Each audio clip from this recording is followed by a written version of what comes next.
साईं तव्हांजी महिरबानी गबोल मीडिया जी ॻाल्हि इहा आहे त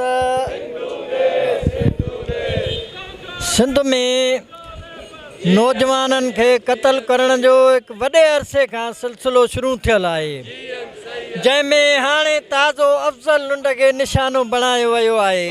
ख़ासि तौर ते जेके बाशऊर सियासी कारकुन आहिनि उन्हनि सां वॾो वहिल आहे, या जेल में आहिनि या उनखे खंभियो वञे थो या उन्हनि खे मारियो वञे थो। हीउ किथां जो इंसाफ़ आहे? अदालतूं जेको आहे फौरी तौर ते वॾनि माण्हुनि खे त इंसाफ़ ॾियनि थियूं।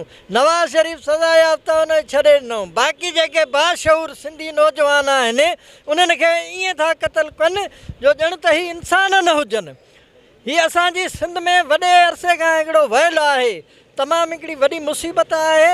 सियासी कारकुन पंहिंजे हक़नि लाइ जदोजहद कनि था, अवाम जे हक़नि लाइ रोडनि ते निकितल आहिनि, पर उन्हनि खे बर्दाश्त नथो कयो वञे।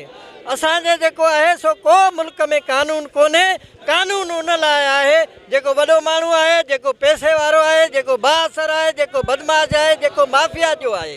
तंहिंजे करे मुतालबो थो कयां त हिते मामला जल्द सिधा कया वञनि, जे न त ही बग़ावत फैलजंदी ऐं माण्हू रोडनि ते हूंदा। महिरबानी। अॼोको ही एहतजाज सिंध जे हिकु गभरू पुट नौजवान क़ौमी कारकुन शहीद अफ़ज़ल लुंड जे बेदर्दी सां क़तल ख़िलाफ़ ही एहतजाज आहे।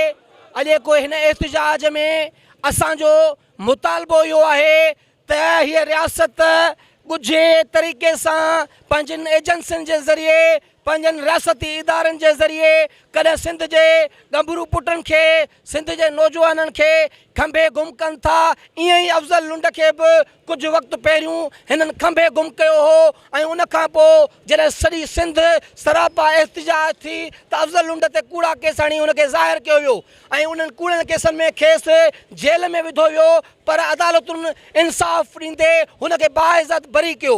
हाणे उहो अफ़ज़ल लुंड क़ौमी कारकुन जंहिंजी हिकिड़ी ख़्वाहिश हुई त वतन सिंध जी आज़ादी ऐं फ़िक्र जीएम्स जे रस्ते ते हली करे असां पंहिंजे मंज़िल खे माणियूं। उन शहीद पुट खे हुनखे नौकरी करणु कोन्हनि, शहदादपुर में हिकिड़ी प्राइवेट बैंक में हू मुलाज़िम जी हैसियत में कमु करे पियो। हुनखे कुझु ॾींहंनि खां MI जे हवाले सां धमकियूं बि मिलनि, जंहिंजो हुन वॉइस जेको आहे उहो सोशल मीडिया ते ज़ाहिर कयो आहे त मुख़्तलिफ़ नंबरनि तां मूंखे धमकियूं ॾियनि पिया MI जा सर आहे।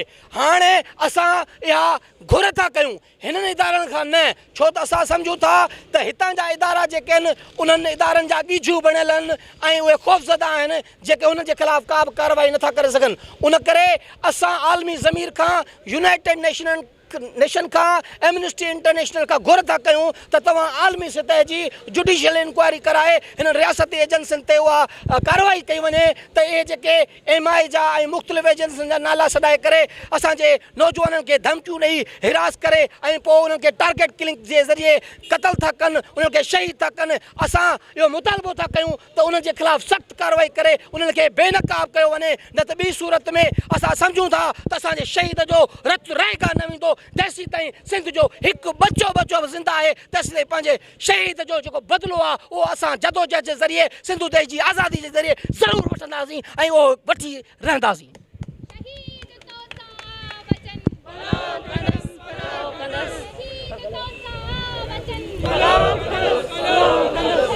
अॼु असां कराची प्रेस क्लब ते मौजूदु आहियूं। Sindh Sujagi forum voice for missing persons of Sindh पारां असां अॼु हिते मौजूदु आहियूं ऐं शहीद अफ़ज़ल पंवर जेको हिकिड़ो क़ौमी कारकुन हो, जसाफ़ जो अॻुवाण हुयो, जंहिंखे कल्ह नामालूम माण्हुनि मोटर साइकिल ते उन्हनि खे जेको आहे सो गोलियूं हणी शहीद करे छॾियो आहे। असां मुतालबो था कयूं त हिकिड़ो क़ौमी कारकुन जेको मुसलसल जेको आहे सो सिंध जी आज़ादी जे लाइ जो दीवानो हुयो ऐं जंहिंखे हिन रियासत पारां खंभे गुम कयो वियो हो कुझु अरसो पहिरियां। उनखां पोइ हिनखे जेको आहे जेल में ज़ाहिर कयो वियो हुयो ऐं हिनखे कोर्ट सगोरन जेको आहे बाज़ियाब करे छॾियो हुयो। उनखां पोइ हीउ जेको आहे शहदादपुर में हिकु प्राइवेट बैंक में जेको आहे कमु करे रहियो हुयो ऐं उन जे बावजूदि हिन खे जेको आहे मुख़्तलिफ़ तरीक़े सां जेको हिन खे काल आई त हीअ उते उन जॻह ते पहुतो त हिन खे जेको गोलियूं हणी ऐं शहीद कयो वियो आहे।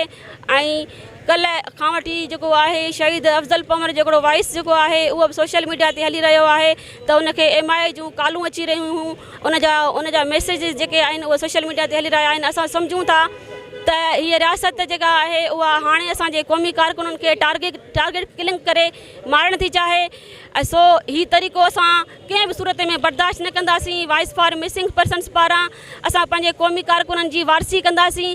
अॼु बि असां शहीद अफ़ज़ल लुंड पंवर जे खून सां इंसाफ़ ॾियारण जे लाइ जेके बि उन जे खून में जेके मुलविस आहिनि उन्हनि खे जेको आहे उनखे जल्द खां जल्द जेको आहे गिरफ़्तार करे उन्हनि खे सख़्त खां सज़ा ॾिनी वञे, न त असांजो सिंध जो शऊर ऐं सिंध जा सान्यामंद वकील शागिर्द सभु असां सां गॾु मौजूदु आहिनि। ऐं असांजो हीअ आवाज़ जेको आहे आलमी लेवल ताईं ऐं UN ऐं इंसानी हक़नि जी जेके तंज़ीमूं आहिनि असां ओसी ताईं पुॼाईंदासीं ऐं असां पंहिंजे क़ौमी कारकुननि जी वारसी कंदासीं। महिरबानी।